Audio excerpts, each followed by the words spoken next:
Hey boys and girls, welcome back to Ni no Kuni, Wrath of the White Witch. In the last episode, we actually finished all of our side quests for Al-Khemi for the time being, until we actually have the later game stuff where it'll start adding more and more missions for the previous areas that we've been to, like Ding Dong Dell, Al-Khemi, Castaway Cove. We'll all eventually get new missions over the course of the game, but for the time being we're all done with them. The only one we didn't finish was Merchant's Menace, which the reason why we didn't do it is because of the fact that I found out it was way too hard as a bounty board mission for Al-Khemi's sake. But if it was a Castaway Cove bounty hunt mission, when, like, after this chapter specifically, then we would have done it, because it would have been much easier to do. But it was way too hard to do it at the point, because it is a 2-on-3 battle, which you don't even have your third playable character yet, and I just felt like it was a little too hard to actually work with.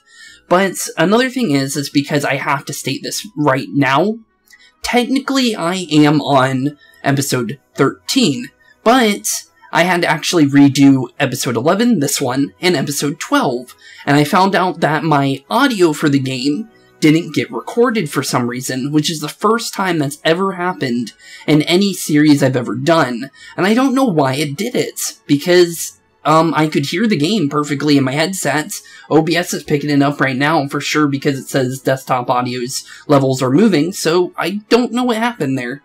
But we also learned the reason why we're going to Castaway Cove is because we actually need to get ourselves a boat. And for that boat, we actually need to use that boat in order to go to Tumnia, which is the next major continent of the game, which is going to be where we meet the next great sage of the game.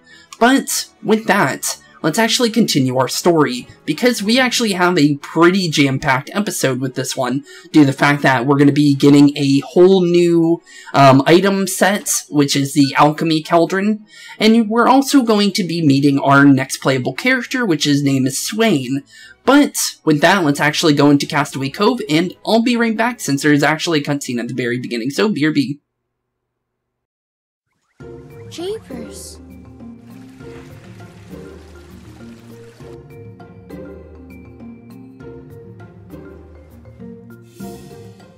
And with that, we're officially in Castaway Cove, the half-dressed paradise. And let's start our next major chapter of the game, since Castaway Cove is definitely its own chapter in its own right. So, let's start. Oh, stop, thief! Huh? A thief? Where? And look who it is. On schedule, it's our boy Swain, which will eventually be getting, more than likely by the next episode, because as I said, I did record these episodes already, and sadly I have to redo them. And they actually worked out perfectly the first time around, so I'm kind of sad that I lost all that extra commentary and stuff, because I am actually really sad about that, because I actually did had a couple good laughs and a couple good jokes and stuff that I actually ended up losing. But let's continue. That man, he ran off with a huge pot. Yes, he did. Come back here. You must pay.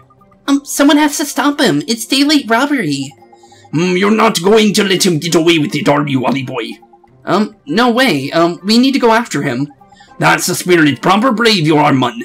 No wonder you passed them trials. I knew you would say that, Oliver. Let's chase down that criminal. Alright, come on. Yeah, let's definitely go chase down our criminal in specific. Okay, so they actually put you in the wrong direction here. The actual best way to go is actually through this top bit over on the right here, because you can actually run exactly where you actually need to go, because he's actually all the way over by the boat that we'll be using to actually leave this area, once we actually finish up with Castaway Cove, that is, because, let me be honest, it's actually quite a bit, and also I'll be right back. Oh wait, actually it's not the cutscene yet, but there is a cutscene here. Damn it. There's no escape. Get back what you stole! What I stole? What are you on about? What do you mean? What am I on about? The great big pot, of course! Pot? Oh, this thing. What's wrong with the mun? It's like he doesn't even remember stealing it. Yeah, it seems like that is indeed the case, and I'll be right back. Of rubbish. If you want it, it's yours. I'm sure it will make you very happy. See ya! And with that, we technically officially met Swain. And honestly, he's actually one of my favorite characters from this game. From both first and second game, I would have to say that this guy is actually my third favorite character.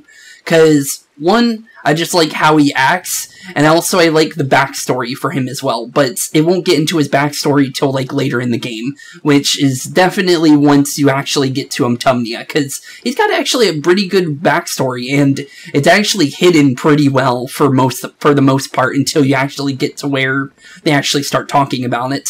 But let's continue. What was that all about? Why would he steal something then just throw it away like that?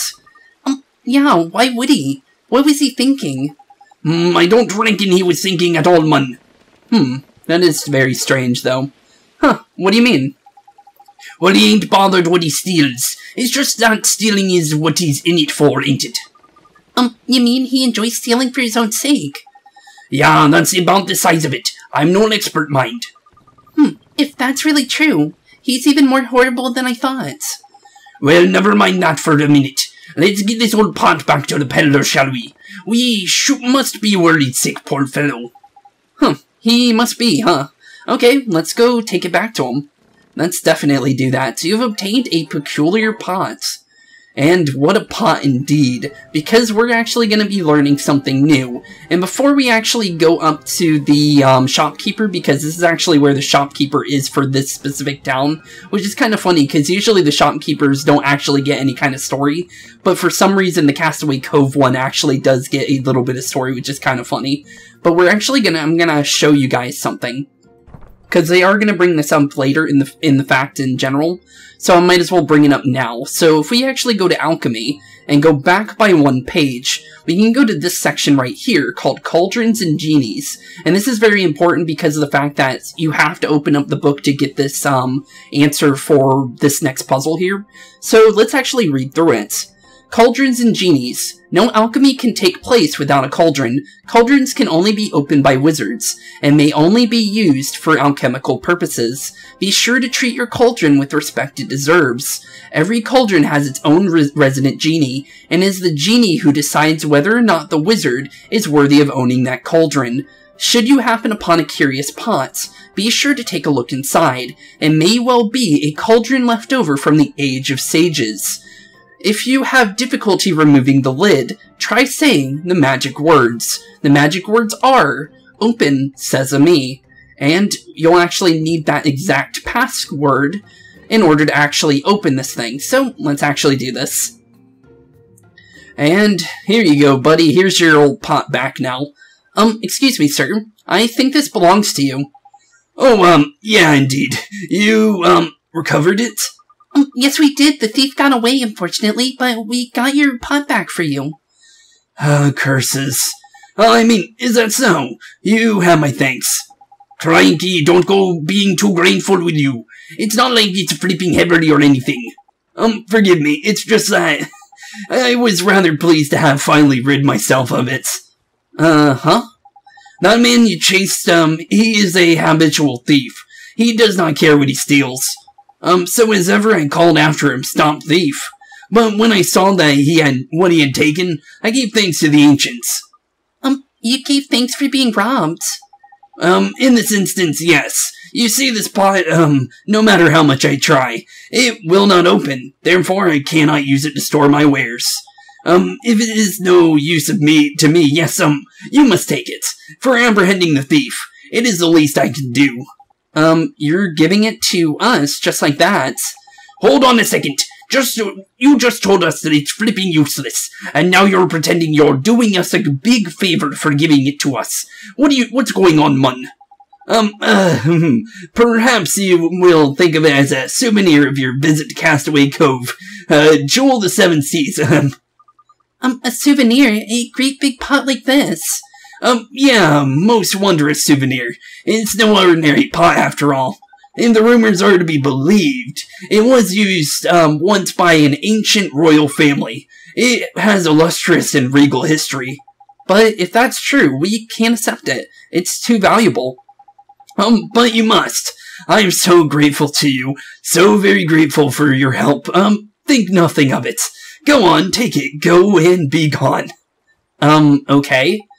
You said yes. What did you do that for, man? What do you mean, Mr. Drippy? Did I do something wrong? I mean, he looked as if he was going to cry if I didn't take it. He seemed real worried.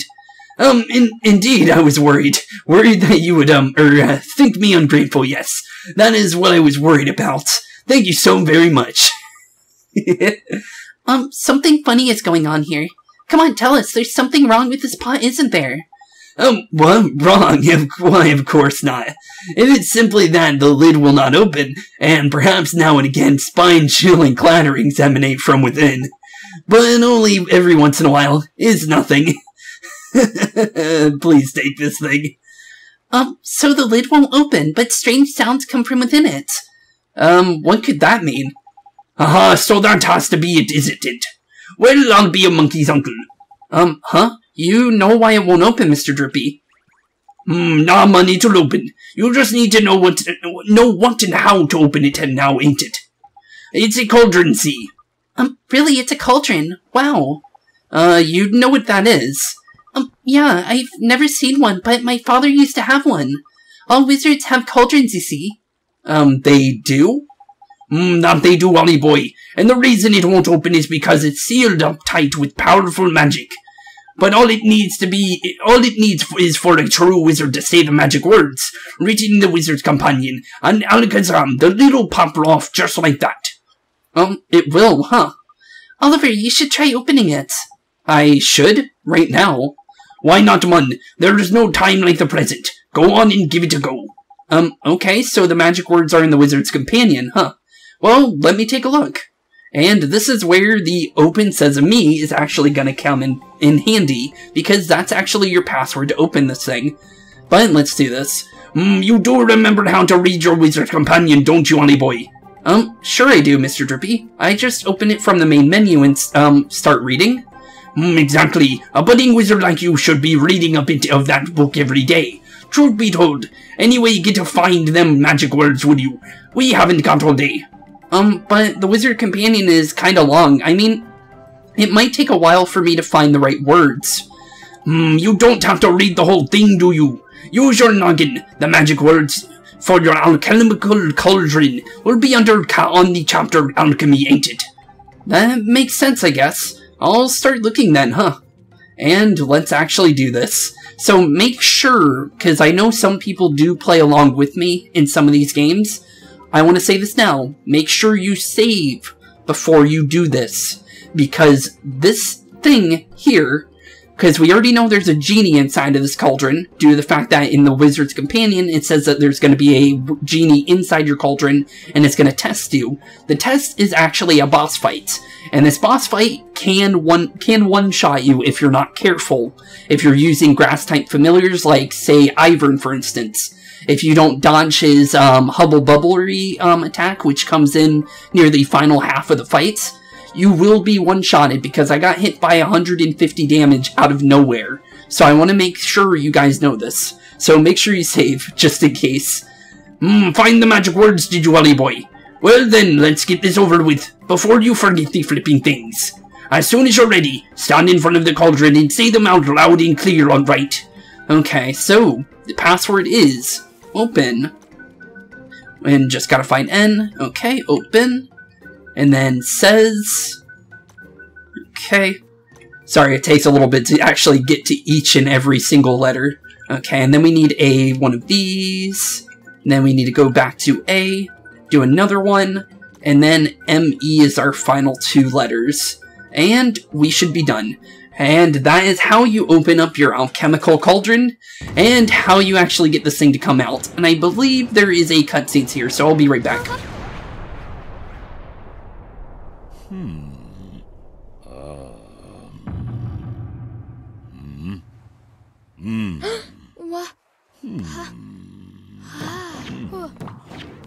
You are very small, Master.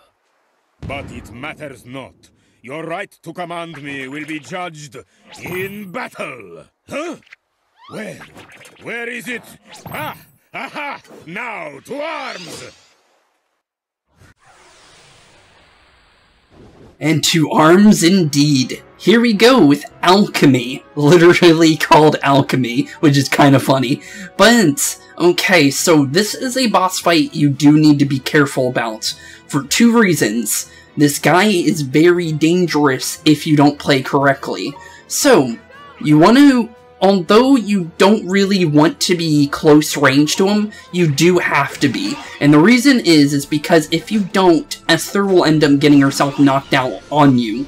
And that is something you don't need for this boss fight, so you need to kind of take away some of the damage that Esther can take here.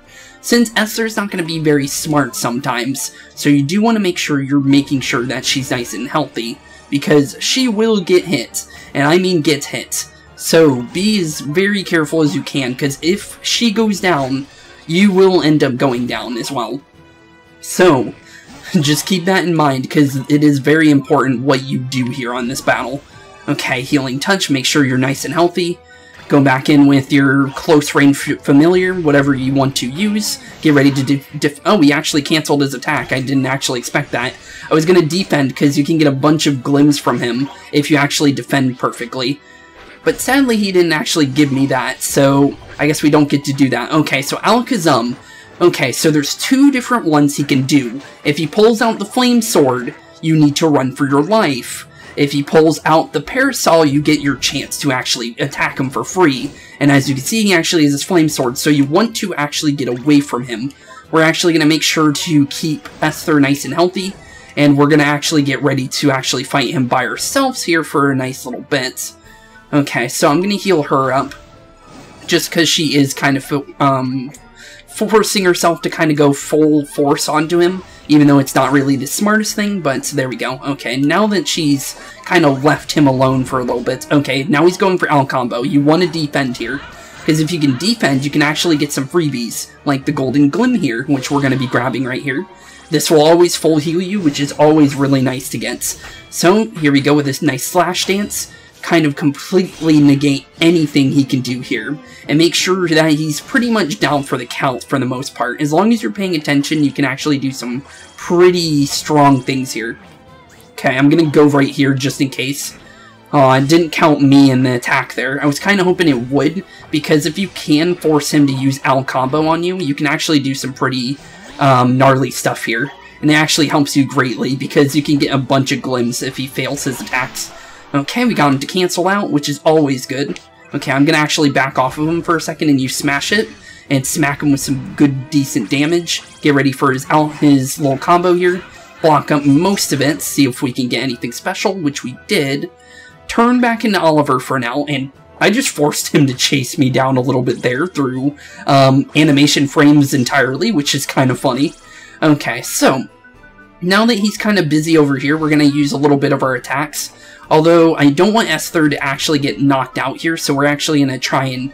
Oh wait, okay, we're fine here. So Alchemical, the second time, no matter what he did first time, he'll always bring out the weaker variants. So, if he pulls out his Parasol, which he did, which I knew it was going to do, because he always does the opposite of what he did originally. Flipping heck, is he really going to try and poke you with that Parasol? Now's your chance to give him what for, Danny boy. And that is indeed the case. So, this is actually where we get some free shots on him. So you want to do as much damage as you possibly can right here, because he will not be able to do much damage to you. And you'll actually be able to do quite a bit of damage as well, which is kind of funny, because his little damages won't do much to you. As you can see, Al-Combo literally is doing nothing to us. Okay, let's see if we can grab this Golden Glim if we possibly can. Starts charging up our Slash Dance, since he will be getting into his final phase in a second, which is the Hubble Bubblery attack, which is very dangerous due to the fact that we cannot throw Ivern into it, because Ivern, if we do miss the evade, which I have missed it a couple times on accident, and it definitely can happen, we do need to be very careful. Use our Smash Hits. He's getting ready to bring out his Flame Sword this time, since we do know he brought out his Parasol, so now we know that he's going to be in his stronger variant now.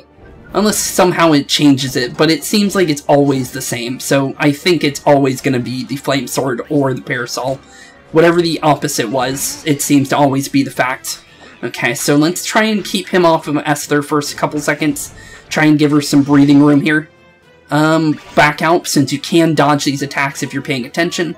So just keep poking him a little bit. And if he ever tries to target you, you can always back out of the fight at any point you want to. And somehow he missed me, and I don't know how. Which is always good to see, because we can actually cancel out pretty much most of it. Okay, Hubble Bubble. So, you don't need to block immediately, but you do need to get ready for it. Okay, I'm gonna wait till it says 4 on there, and then we're gonna get ready for it. 3, 2, 1, now.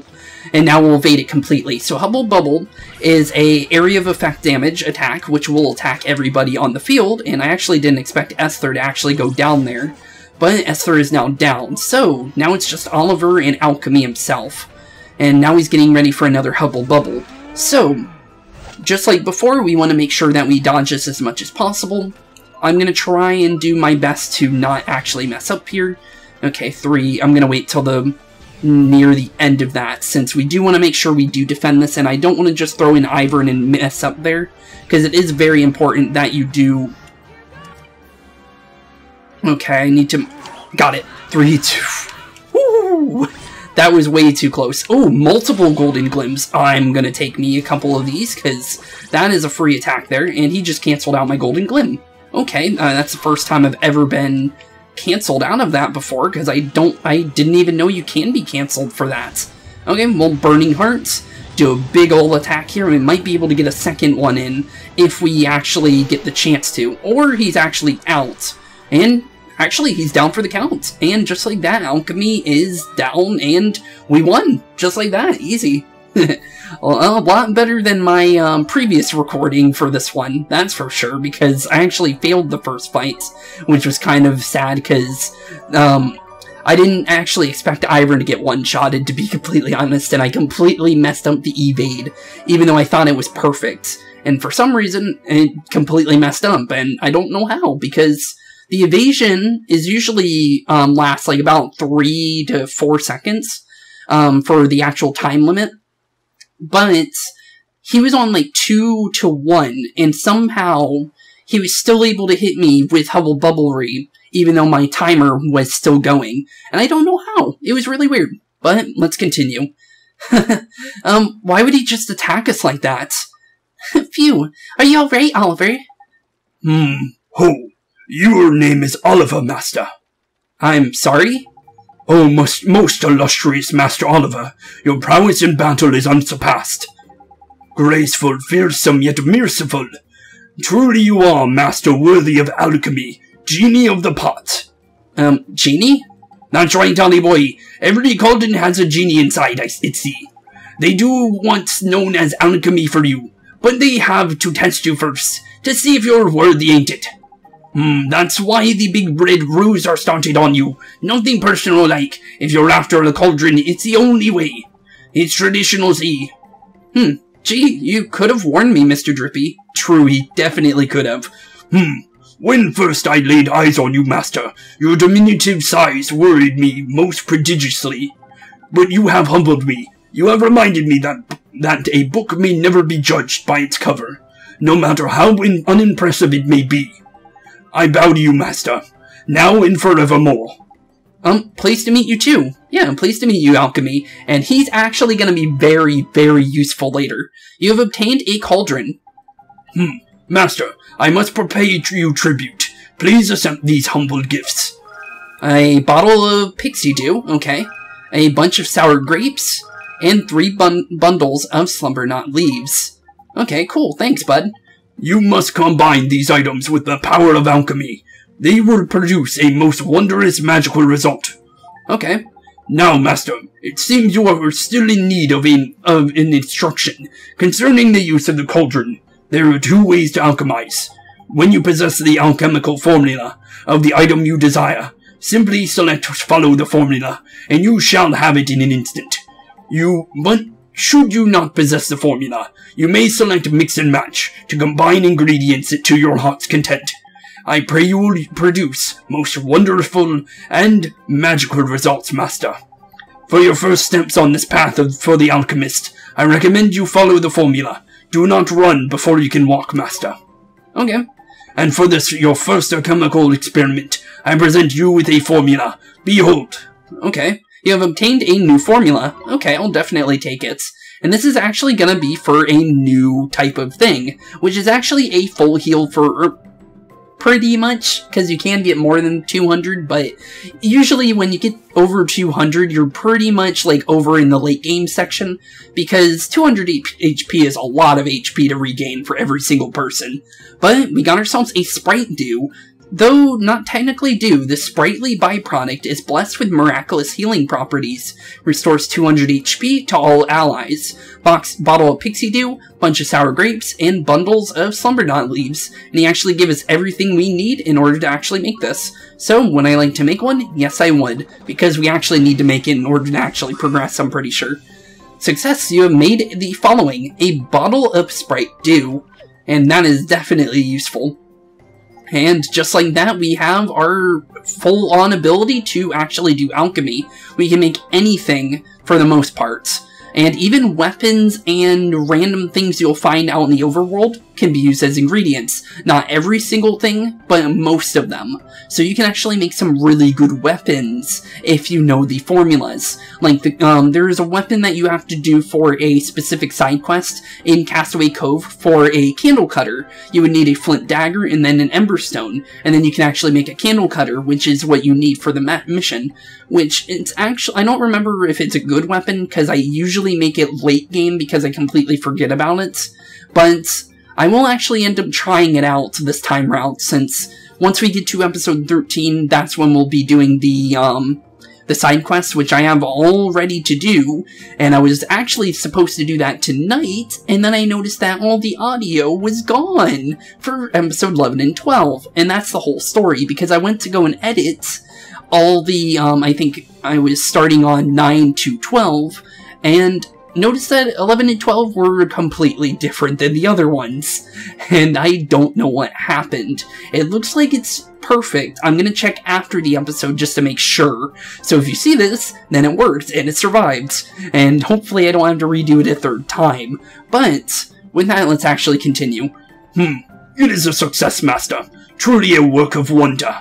Your cauldron is capable of making much more such miracles, and can produce weapons, armor, medicines, and treasures of every kind. You must take your wizard companion in hand, and try all that alchemical arts have to offer. I will. Mr. Genie, sir. Thank you very much. I look forward to your most humbly to serving you, Master. Ha ha ha. That is useful, Ollie boy. Now we just need to bag ourselves a boat, and all will be tidy. Let's go, Mr. Drippy.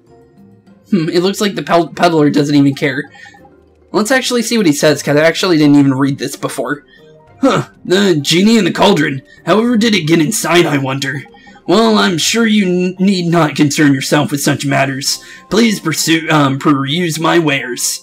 And this is actually where you can get some new items. We don't need them now because we won't be getting into any fights in between now and later. But if you really need to, you can actually go there and get some pretty good stuff. But we still got a little bit more to this episode because I have a specific spots we are going to be ending this one.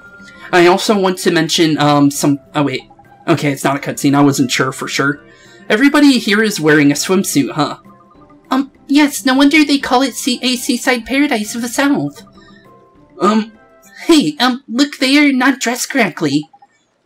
So very disrespectful. Huh? Darn it, it looks like Ding Dong Dell all over a flipping gin. Jeepers. Come now, what is the disturbance? Governor, the very person we need. What do we have here, You are visitors to our town, I take it. You must know that all who enter the place are required by law to wear the appropriate attire. I speak, of course, of the bathing suit. But we ain't planning on moving here, is it? We're just passing through, like. Nonetheless, the law must be obeyed. The dark days of the past cannot be revisited. We once had a great trouble here. I'm sorry to hear that. You'd think it took a look to, like, pace like this to...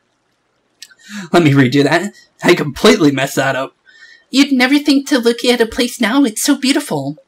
It was a time of great sadness. Travelers from all over your world sail to Castaway Cove. Travelers who do not always see eye to eye. The men of the sea are hardy. but quick-tempered.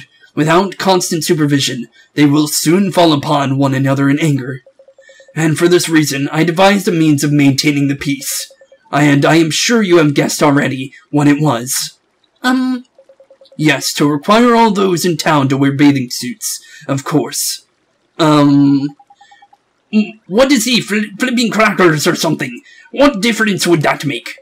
A great difference indeed, Fairy. For in a bathing suit, one cannot conceal a weapon. Ho ho ho. And honestly, I did mention this before, in the original time I did this episode. So, the thing is that's not really the truth. Because the guy standing directly in front of Oliver, that even was, like, freaking out about it in the first place, is wearing a turban.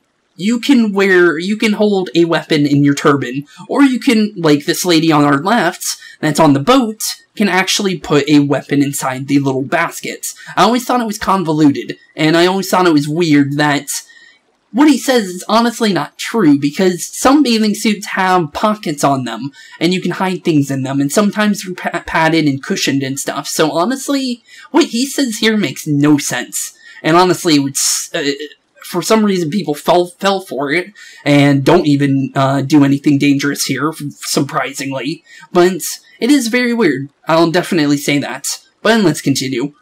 And no matter where the homeland may be, all who come here must dress in the same manner. Be they from Al-Mamoon, from Ding Dong Down, or the farthest flung islands of the north. When they don the bathing suit, they become citizens of Castaway Cove. Wow, that's interesting, but it's such a strange idea. How did you convince everyone to agree? And first, of course, I met with ridicule from all the sides. None would support my scheme. But I did not waver. I remained true to my vision. I put away my resentment and my frustration. And why was I able to show such restraint? Because I had a dream of peace in the place of my birth. Gee, I thought they were dressed like that because it was so hot. Me too. You are not the first to think so, but this only proves how peaceful our town has become. Such a misunderstanding is a happy one.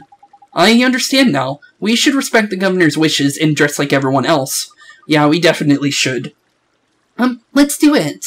I want to become a citizen of Castaway Cove. Alright then, if we flipping must, but I ain't got a swimsuit, have you? Worry not, little one. We have a great wealth of bathing suits prepared for visitors just such as yourselves. Come, you will follow me to my home. And with that, I believe there is a cutscene here, so I'll be right back. Check me out, Dolly boy. I look the business in this little number. Huh? Oh, that's marvelous.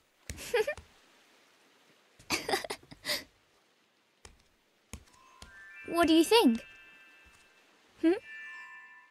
Okay, and with that, we're officially, technically, citizens of Castaway Cove. So, now we're technically citizens of Motorville, Ding Dong Dell, Al-Mamoon, and Castaway Cove now, if you think about it that way, which is kind of funny.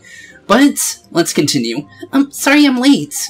We may be boys, but we ain't entirely ignorant to the more involved nature of feminine dress, eh, Ollie boy? Okay, I guess. Anyway, we're all citizens of Castaway Cove now. Let's go take a look around. Thank you so much, Mr. Governor, sir.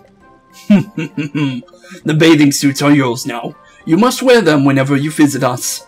Now, at last I can say to you, welcome to Castaway Cove. Thank you. And now at last we can go and look for the flipping boat. Talk about faff, man. Talk about faff, indeed. I actually don't know what that means, to be honest. But you've obtained a bathing suit. And we're officially able to actually traverse Castaway Cove in all its finer details. And since we're in the area, we might as well go over to this blue chest over here and actually use our spring lock ability. Since we're over here, might as well do it. I don't know... Ooh, fish burger. That would have been nice for the fight if we actually needed to use any kind of provisions.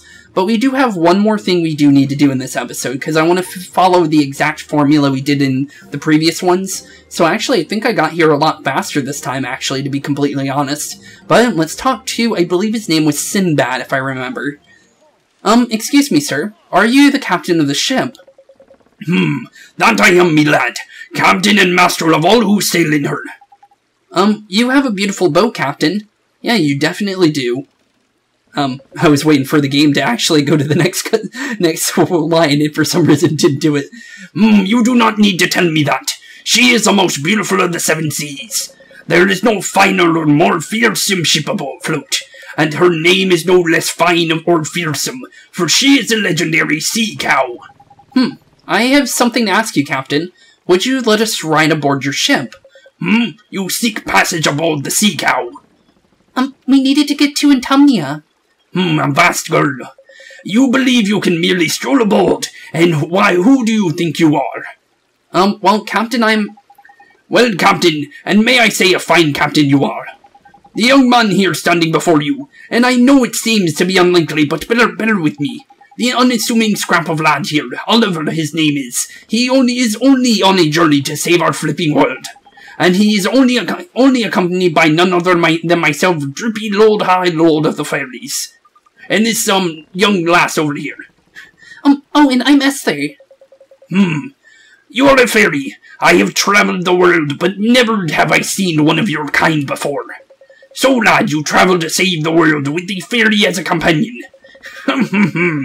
Then surely my ship alone would not suffice. You will need 2 ships, a fleet even. Does that mean we can ride along with you? But of course, boy, just as soon as you have shown me a letter of passage from our beloved Khalifa, the most exalted Lola. We sail after all for her glory, and for all of Al-Mamoon.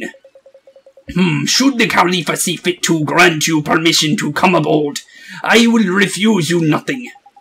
Alright, Captain. We'll go get that letter right now.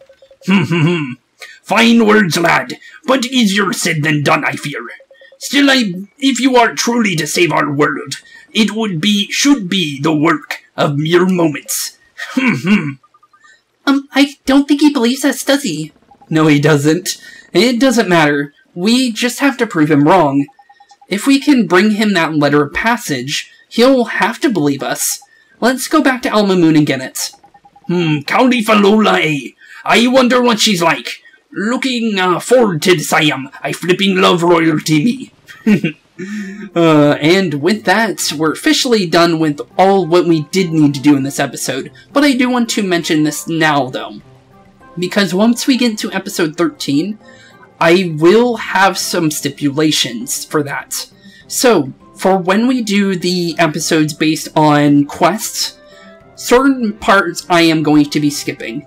I feel like see these little green markers here for talking to get pieces of hearts? We're going to skip these. We'll do the missions that you give the pieces of heart to people, but we aren't going to do all the stuff that you just randomly talk to them to get their pieces of heart. Because honestly, it's just filler, and honestly, we just need it for just doing a mission. So honestly, we could skip over that because you can easily just get this, and you can hold every single piece of heart you find in each area as long as you have a mission to use it. So that's the reason why those will be missing in the near future. Just wanted to mention that now. And technically, when we get to episode 13, we're going to have a completely new cast of familiars. I will mention who we're going to be getting rid of now, just so those who don't know who's going will know who's going. So the people that the things we're going to be getting rid of, I believe, actually we can actually leave the game here and actually go to my other save file, because I want you guys to see this, because I want to make sure that the people that want to know this stuff know why there's a whole new cast of familiars, because we're going to be doing it in episode 13 when we actually, like, upgrade them and things. So, we're going to go to High Seas Await, and this is technically in the very, very future. As you can see, 19 hours. I did some training, I did some things. We actually are using a whole new familiar named a Purloiner, which I got in between, technically, episode 12 and 13, and I was going to bring it up in episode 13 that we were going to be using him. And we also, and here's Swain actually, so if you want to see him real quick, but here we go. So he comes with a familiar called the Hurley, or Gunther, for instance, which is the actual name he gives it. but I ended up taking that off of him, because technically it's not a familiar for him. As you can see, it's a knight familiar, and if you're looking at Oliver's little thing over here, you can see that this little knight here is actually moving on the Genesis area. And that means it's actually a familiar Oliver would use, and not Swain. Because Swain uses things more like our Thumblemur, which is Julian. He uses ghost-like enemies like Bonehead here. And he also uses things like robots like Monolith here. So I just wanted to show this off now, just in case if anyone gets confused about this later. It's just so you know why we have a whole new cast and why we have an upgraded version of some of these things. So I just wanted to make sure to mention that so no one felt behind or anything like that when we do get back into the story, because sometimes people might want to skip over the side quest episodes. Those are for people that just want to watch over the side quests and see those as well. But for those that get into episode 14 and don't know why we have a whole new cast of familiars, I'm talking about it now, just so you guys know. So, with that, thank you all for watching today's episode. Have a wonderful rest of your day, and I'll be seeing you all in the next one. And in the next one, we'll be actually going to meet the Great Khalifa, also known as Queen Lola, which will definitely be a fun experience, because we're going to be going back to Motorville and meeting her soulmates, and also trying to get a letter of passage from her as well. So, with that, thank you all for watching, have a wonderful rest of your day, and I'll see you all in the next one, and peace out. Hey boys and girls, thank you all for watching today's episode. If you liked what you saw today, please leave a like and maybe even subscribe. And hit the bell notification down below. If you guys have any kind of suggestions for games, please put that in the comments down below as well. Thank you all for watching today's episode, and keep being spooky. Peace out, guys.